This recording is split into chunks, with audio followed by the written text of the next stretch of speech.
High brother, কী অবস্থা সবার? সবাই কেমন আছেন? আশা করি সবাই ভালো আছেন। এখন যাচ্ছি পাম্পে তেল নিতে। তেল কোথাও পাওয়া যাচ্ছে না, আর যেখানে পাওয়া যায় তেল কোথাও পাওয়া যাচ্ছে না, তেল পাওয়া যাচ্ছে বাট 200 টাকার উপরে তেল দিচ্ছে না।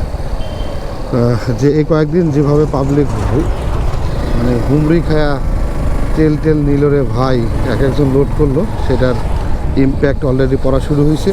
আর যুদ্ধ তো আসেই, যুদ্ধর কারণে তো ইম্প্যাক্ট পড়বে, এটা তো 100%।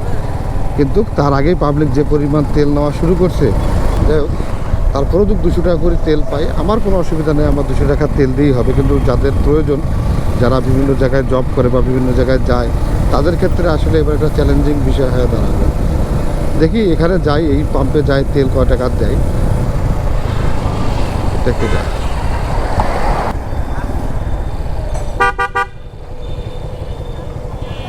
এই যে এটা হলো রফিকুল ইসলাম চৌধুরী পাম্প, এখানে যাই, 200 টাকারই তেল নেই।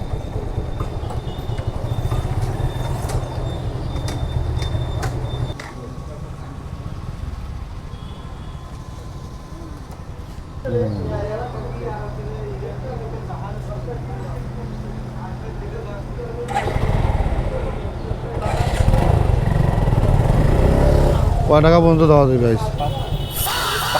না না, ঠিক আছে, জানি ভাই, এটা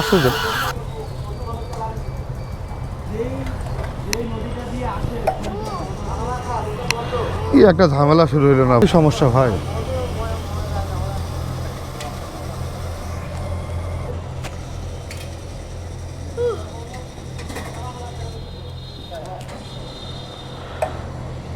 ভাই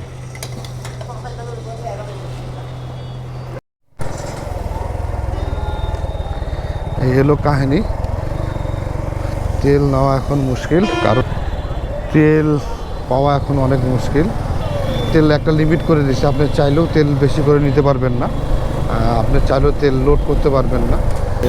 জানি না এইভাবে কতদিন চলবে। দোয়া করি জানি খুব দ্রুত এই জিনিসটা সমাধান হয়ে যায়, তেলের সংকটটা জানি না পড়ে, এই দোয়া করি। আর তেলের সংকট পড়লে পৃথিবীর ইকোনমি উল্টাপাল্টা হয়ে যাবে, এটা সবাই ভালো করে জানে। আমাদের মতন গরিব দেশ যারা আছে, তারা তো আরও বিপদে পড়বে। তো আল্লাহ দ্রুত এই সমস্যার সমাধান করে দেন। সবাই দোয়া করেন যেন এই সমস্যার সমাধানটা যেন দ্রুত হয়ে যায়। আল্লাহ ভরসা। আসসালামু আলাইকুম।